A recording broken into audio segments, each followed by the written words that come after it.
Hi, you're listening to a student-focused episode of the Sociology Show podcast. If you're studying the subject at GCSE, A-level, foundation, degree, or any other discipline, then this podcast could be of help to you. If you have a question for the show, then you can email the Sociology Show podcast at gmail.com, and one of the teachers, lecturers, examiners, or experts will answer your question for you. You can sponsor the show on the GoFundMe page and subscribe on all the usual podcast platforms. If you're going to class, going to the gym, or just chilling, put your headphones in and let's be sociology geeks together, eh? Hello and welcome to the Sociology Show. The Sociology Show podcast is brought to you in association with Tutor2You Sociology, the exam performance specialist for A-level and GCSE sociology students and teachers. And so you can visit tutor2you.net/sociology, and there you can pick up revision guides, flashcards, revision videos, and everything else that you need for your A-level or GCSE sociology studies. And so the focus of this episode is an introduction to left and right-wing ideologies. And I'm delighted to welcome Emma Aston from Sutton High School, who is a head of Sociology and Politics. Is that right? That's right. Yeah. Thank you for having me. That's great. Thank you for joining me. So I thought what we'd do today is just an introduction to left and right-wing ideas. And we'll start right from the very basics. Maybe students are encountering this idea for the first time. So we can keep it as simple or as complex as you like, Emma, if that's all right. Not at all. It's really fascinating, I think, to look at left and right-wing politics from a sociological point of view, because so much of our sociology links to these two concepts. But I wonder if we should maybe start with what an ideology is. I mean, is that something? Yeah. I mean, how would you define it? Because I always think this is a good discussion to have. Yeah, well, that's really interesting, isn't it? Because you then start to get into what's the difference between an ideology and a theory. So if you have a collection of ideas, you know, a body of thought, a body of knowledge. Absolutely. How do you introduce it to your students? I think I always try to introduce it as being a perspective similar to the theories that we look at, but I guess one that's kind of looking at the world as a whole, whereas a lot of our sociological perspectives are often just looking at society. Ideologies tend to have a worldview as such and guide action in some way. But I think it's a really hard concept to define, and it's something that I know that my students really struggle with, even though we go back over it again and again and again. It's a really tough idea, I guess. Yeah, and it's quite difficult, isn't it? Because the sociological perspectives or theories are quite distinct, whereas left-wing and right-wing politics, is that a sociological theory? Is it a perspective? Is it an ideology? It's a little bit of a grey area, isn't it? Yeah, that's totally true. And ideologies themselves are really umbrellas. You know, there's so many conflicting ideas within an ideology. And I guess to give an example, we could talk about feminism as being an ideology as well as a sociological theory. But as we all know, within feminism, you've got all of those different branches. And even within something like Marxist feminism, there's so much disagreement. There's almost more disagreement than there is agreement in some ways. Yeah. That's true. It's really frustrating. Let's start from the very basics then. So let's say that you were introducing to students, maybe even younger, for the first time, the difference between left and right wing. Where do you start? I think I'd probably start with talking about when the terms were invented, which was way back in the French Revolution, actually. And it was used as a way of grouping people together in terms of how they felt about the king. So those who supported the king and quite traditional ideas would sit on the right, and those who were a bit more, I guess the word would be progressive, or who were less supportive of the king would sit on the left. So that's how I'd start off, with this idea that those on the right tend to like tradition and keeping society the same, whereas those on the left tend to want to change society and move it forward. Though I guess forward is also a very generic term. Yeah, that's a really nice starting point, that is. So what would you say are the classic ideas? You said one side wanting to keep tradition, one wanting to progress. What sort of things are we talking about in terms of how they may differ in their opinions? Well, I guess if you're on the right, you're I mean, ultimately, you're maybe a little bit more pessimistic, a bit more negative about human nature and about how good people are. And so right-wingers aim to be a bit more, they like order far more. They like the view that society should be kept in order, and that therefore the role of the state or the role of the government is to help people behave well, I guess. Whereas on the left, they tend to be a bit more optimistic that people are actually ultimately quite good and maybe don't always need just to be told what to do, but also should be given, I guess the word would be, choices and options. And therefore they want to try to give a bit more state intervention with things like welfare. Free education, for example, would be a classic example of a left-wing view, that everybody should have the opportunity to go to school and to learn, and then they can do as they want with their lives. So I guess that's a way that they can be distinguished in terms of their view on human nature, whether or not they're positive or negative. But left and right wing tends to be far more related to economics rather than the social kind of aspect of society. So it tends to mean more their view on how much should we intervene with the free market or with capitalism, which again I think makes it a bit more complicated. But for students, I guess they could think of the left wing being similar to Marxists. They're maybe not quite as radical in that they're a bit more critical of capitalism and think that the government, the state, should do more to make capitalism fair, whereas the right tend to be keener to leave capitalism alone, and they tend to think that capitalism does quite a good job of ordering society on its own. Sorry, I went a bit off there. No, because that kind of brings in the idea of who we're looking out for. So is the world kind of competitive and you're looking out to earn money for yourself, or should we be helping each other? That idea of individual versus society. Yeah, absolutely. And leaving people to get on with their own thing, is a typical right-wing view. When we look at the education system, we talk a lot about Thatcher and Reagan and about how ultimately they just wanted people to be left alone. And they really did believe that was the role of the government, was to just make sure that people could do their own thing and not be bothered all the time by governments interfering with their lives. And I guess that kind of links then to their idea about tax, which obviously we talk about with the new right perspective on education. You probably do as well with the voucher system. Do you want to say a little bit more about that? How would that differ in terms of a left and right wing perspective? Well, for the right, if we want to leave people to get on with their own lives and stop intervening, we also then want to kind of just let them choose their own school and do what they want.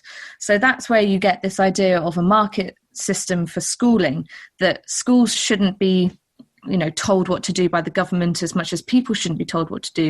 And we should let schools be run by teachers and parents and businesses, and they should be able to do what they want, basically. They shouldn't be told what to do by the government. Whereas the left tend to be a bit more interested in trying to ensure that schooling, for example, is at the same level. There's some kind of equality. So hence why left-wing people are quite keen on comprehensive schools, that everybody has the ability to go to their local school, but that it looks quite similar to other local schools, so that you're not giving certain people advantages that other people don't get. And one of the areas you probably find this as well that students quite struggle with is, obviously it's a huge spectrum. To say someone's left or right wing, well, far left and far right, they're quite, far apart. So how do you kind of understand the political spectrum, as it were? They're so broad. And as I said earlier, often I think now we try to talk about left and right wing being more about the economics rather than being about the social, because I think it can be quite useful to think about authoritarianism as well, and kind of a political compass or more of a political map, because actually you could be right wing in that you could be quite keen on individual liberty, but also be quite, I guess you could be quite anti the state.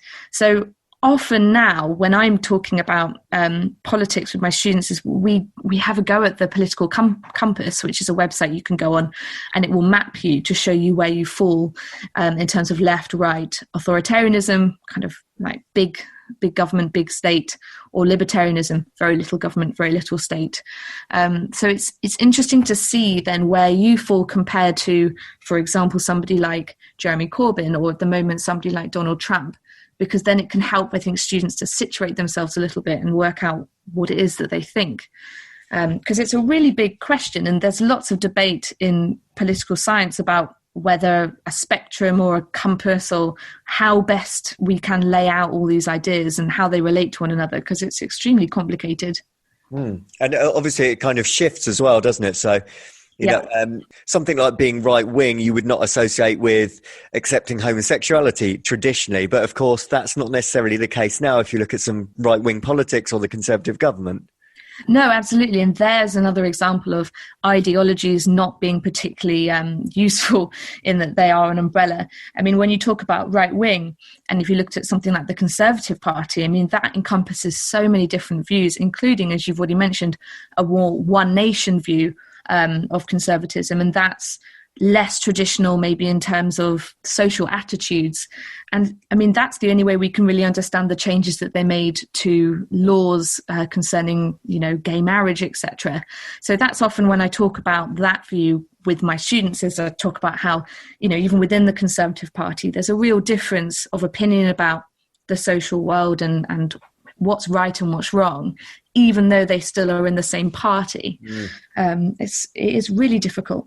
It's difficult. I mean, you mentioned Jeremy Corbyn. I mean, there's quite a difference between Jeremy Corbyn and Keir Starmer, even though they are representing the same party. Yeah, a huge difference. And actually the Labour Party is a good example of where actually it doesn't really make sense to use ideologies to talk about them often, because they've moved so much in their past. I mean, when you look at when they were taken over by Tony Blair, they actually, a lot of people would say they became quite right wing. And if you look at yeah, exactly. And that's something that obviously students need to understand when they're looking at like policies on crime, but also policies on education, that the education policies that Tony Blair's government, you know, from 1997 onwards did weren't quite as left wing, I guess, as previous Labour governments would have been, in that they did quite like the educational market, and they were the ones that brought in things like tuition fees for university. So yeah, Labour Party have changed, and it's not that clear at the moment where they fall. They're being quite clever about not saying too much at the moment, I think. Does that kind of suggest then that a lot of politics actually falls somewhere in the centre, or just slightly left of centre or slightly right of centre, rather than these broad arches? Yeah, I think it does. And I think it also shows that a lot of politics now isn't so much about ideology, but is more about votes and trying to get as many people to vote as possible for your party. And so when later on in the course we look at sociology and social policy, the thing I really try to emphasize to my students is that most of what a lot of governments do isn't really about the idea, but is far more about the popularity, or about, you know, when's the next election? Because ultimately, there's no point having an ideology and being a political party if you're not going to be voted for. Should we try and do a little bit of mapping on the spectrum? I was just thinking, well, if we went from far left to far right, what would be considered far left? In terms of political parties, do you mean? Yeah, political parties or movements, or even perhaps people. Well, I guess far left in the UK, I guess, but also in Europe, you'd have Marxism, which is always nice and easy for students to think about as they know Marx so well. And then as you start to get closer to the middle, I guess you could have ideas that come from some Marxist feminists, which don't tend to be maybe quite as radical. And at the moment, I'd say probably not quite in the middle, but getting to the middle, you'd probably have the Labour Party. I mean, especially in the last election in 2019, they weren't as right-wing as they were in the past. They were coming up with some really quite left-wing ideas, but probably about as equally left-wing as the Green Party. And then in the middle, I guess you'd have ideas from the Scottish Nationalist Party, or maybe the Lib Dems slightly, though the Lib Dems are maybe more right-wing now, what with kind of their ideas on things like Brexit. I think what would be really hard to do would be to map somebody like, I was discussing this with my students, trying to map Durkheim. We were discussing like, where would he fall? And it's hard to know where somebody like him would fall in terms of his left or right wing, because actually a lot of what he's saying is about society rather than necessarily about the economy. But he does seem to be quite, pro the economy and pro the way that the economy works. So he'd probably be around about the middle too. And then as we start moving further away from the middle and further right, you'd have something like, you'd probably have UKIP and the Brexit Party being reasonably close together. Obviously, that UKIP isn't really a party anymore. Yeah. And the Conservative Party, I think, would be slightly on the right of them. And then if you go really far right, far away from the Conservative Party, you'd end up in fascism, things like Mussolini and Hitler. Yeah. Because one of the bits that students often struggle with is the term neoliberalism, because I hear the word liberal and assume that's left of centre, but that's not true, right? No, not at all. And actually neoliberals are often more right-wing in some ways than normal as such conservatives. So how would you define what neoliberalism is then? Because it's a term that's kind of bandied around and lots of students are left scratching their head a little bit. Neoliberals, I think, can mainly be defined by the way that they view taxation. And that's where I always start with my students is this idea that actually taxation really is theft for a neoliberal, because neoliberals really want people to be free. And they see that taxation is essentially unfreedom, because when somebody takes my money that I've earned and spends it on something that I don't necessarily want them to spend it on, well, that's taking away my freedom, because maybe I didn't want that money to go on to, I don't know, the welfare state, the NHS. Maybe I wanted to spend it on a new car. So neoliberals are really quite anti-taxation, or high taxation anyway. And for that reason, they also think that if we want things like healthcare or other kind of welfare things that we have in this country, we should really be paying for them ourselves rather than like relying on the state to provide those things for us. So two kind of key points for neoliberalism is, one, low taxation, and two, small state, small government that doesn't really give you very much. It's really up to you to get those things for yourself. Thank you, Emma. That's going to be the end of part one. In part two, we're going to apply some sociology to the ideas of left and right wing. Hi, welcome back to part two of the Sociology Show. I'm talking to Emma Aston. We're talking about left and right wing ideologies. Emma, what I thought would be useful is if we just have a look at a few different topics within sociology, right, and then perhaps you could suggest how the left and right wing view would differ. So could we test? Could we start with something like the family? How classically would the left and right wing views differ on the family? Classically, the family wouldn't be really something that many people on the left would be particularly interested in, apart from feminists on the left, really, who would want to advocate things like nursery care, childcare, etc., in order to liberate women so that women are able to enter the workplace. Not all people on the left would necessarily agree with that, especially kind of non-feminists. But mostly on the whole, the left are kind of quite supportive of the family, in that they want to provide welfare. Examples such as Sure Start are what I always give to show kind of a left-wing view on the family. And Sure Start was introduced by the Labour government, and it was centres that were set up to support families, but especially families from low-income backgrounds, with things like early education and nutrition.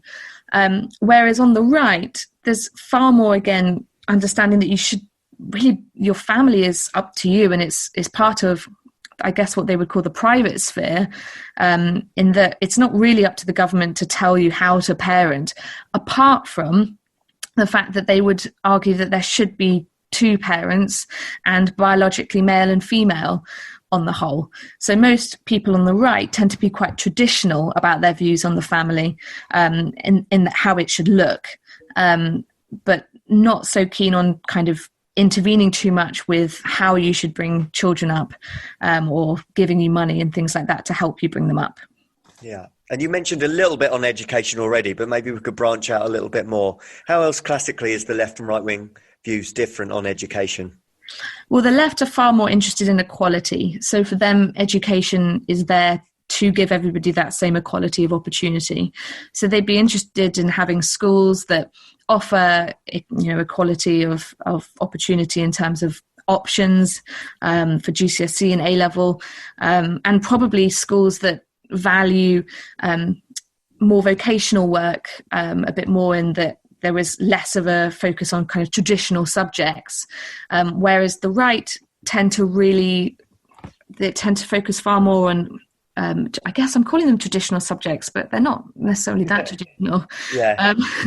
But maybe what we would call, the EBAC subjects. So English, maths, science, languages, history, and geography being the most kind of important subjects and really important for every child to learn. So in some ways they're quite contradictory, because they're really keen on students having access to these, I guess what they'd call kind of powerful knowledge subjects, but also are quite keen on not telling schools what to do.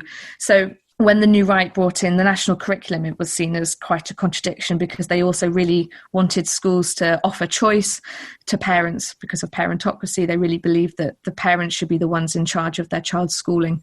So there's a bit of a contradiction there, really, in the right in terms of what they think about schooling. But they're very keen to take away the state. So they academised a lot of schools, i.e. took them out of local community control and let them do their own thing, which is now how most schools work. What about religion? Should we go for that one? Ooh. Well, if we're going if we go quite far left, Marx, classically, religion was the opium of the people. He said something like it was the heart of a heartless world and the soul of soulless conditions. So he's not, he doesn't hate religion, but he doesn't really see any need for it. For Marx, I guess, as everything, religion is there to serve capitalism and to justify capitalist inequality. And I think people on the left do tend to be a little bit more skeptical of religion, but saying that, there's also a lot of people who would argue that, to be a good Christian, for example, you should be following actually quite left-wing views in terms of treating people equally. So it's a bit more complicated on the left. On the right, there's far more support for religion, because they're far more likely to believe in traditional values that religion also believes in. So it's a bit more of a simple relationship on the right. Yeah. Can we do one more? Of course. Okay. What about crime and punishment? That's quite an interesting one, I think. Yeah, that is an interesting one, and it's a lot of fun. I think that's where these ideas of left and right, I think, really come into their own for sociology students, because it's so clear, if you're on the right, you love a bit of order and you love using the law to kind of ensure people behave. So the right tend to be far tougher on criminality. They tend to really like prisons and using tough punishment. And I think, when we study criminology, when we do the sociology of crime, we look a lot at kind of what happened in New York and zero tolerance policies for crime. And that's a good example of a right-wing view that, if you misbehave, you should be punished. And ultimately, they believe that we're all rational. So if I commit a crime, I've made a rational choice. I've decided that it's a good idea to commit that crime. So therefore they think, well, let's make the punishment as harsh as possible, and then I might be dissuaded from doing it. Whereas the left can be really summarized in Tony Blair's classic speech, where he said, we're tough on crime and tough on the causes of crime. And I think left wing or left realism, when we look at the sociology of crime, would argue far more that we need to look at the social conditions that cause crime, poverty, marginalization of certain groups, over-policing of certain groups, etc. So they would want to kind of, I guess, more introduce more social and community-based crime prevention strategies, if we're going to use those terms. So they'd be saying things like, well, actually, if you give people a good education and if you make sure that everybody has the right to a good house, then people won't need to commit crimes as much. Yeah. Trying to look behind the reasons behind it rather than just punish the act. Exactly. Yeah. And you just mentioned, maybe we could do this to finish off, Emma, you mentioned that students can see where they sit on the political spectrum themselves. What was the website that they can do that? It's called politicalcompass.org, and it's a fantastic resource. So it gives you a load of questions. Actually, it's a questionnaire, so it's quite a fun one to use when you're revising research methods as well, and you can kind of critique the research methodology here. But you answer a load of multiple choice questions, and then it puts you on a map telling you where you are compared to various other key figures. And you can also look in under elections to see where people in different elections stand. So probably the most interesting one at the moment is that if you look under USA, you could go to the 2020 presidential election and see where Biden and Trump stand. And interestingly enough, they're both quite right-wing. Ah, that's interesting. Do people come out where they think they were? Are they quite surprised by their outcome? I think some people are quite surprised. I think it depends on how much you've really thought about this. You know, I feel like most teachers are probably used to having some students who are really keen on politics and very political, and some students who really couldn't be less interested. So I guess if you've never really thought about where you stand before, it's quite interesting to see where this places you. Though, of course, there's a lot of problems with it. Including the imposition problem, in that you're forced into making a choice based on, limited options, and you might not always want one of the answers that they offer you. So it's maybe not the most valid of tools, but it's certainly really useful, and it's good for comparing yourself in terms of your answer to these questions to other people in the room and other political parties and political figures. Yeah, that's a good starting point. Yeah. Thank you very much for your time today, Emma. I hope the listeners have found that useful to get a better idea as to what we mean by left and right wing. And there's some fantastic examples in there as well. So I really, really do appreciate your time and help. Thank you. If you are a regular listener to The Sociology Show, then you could help with the costs of promoting and hosting the podcast. If you can spare even a small amount, then you can donate on the GoFundMe.com website by searching for The Sociology Show. There is no obligation, of course, and all future downloads will continue to be free. A huge thank you to all those that have already donated. Your kind gesture will help to keep the show going and growing. Best wishes, and keep enjoying the show. Thank you for taking the time to listen to the podcast. If you would like to contact the show or be interviewed, then please email the sociologyshowpodcast@gmail.com.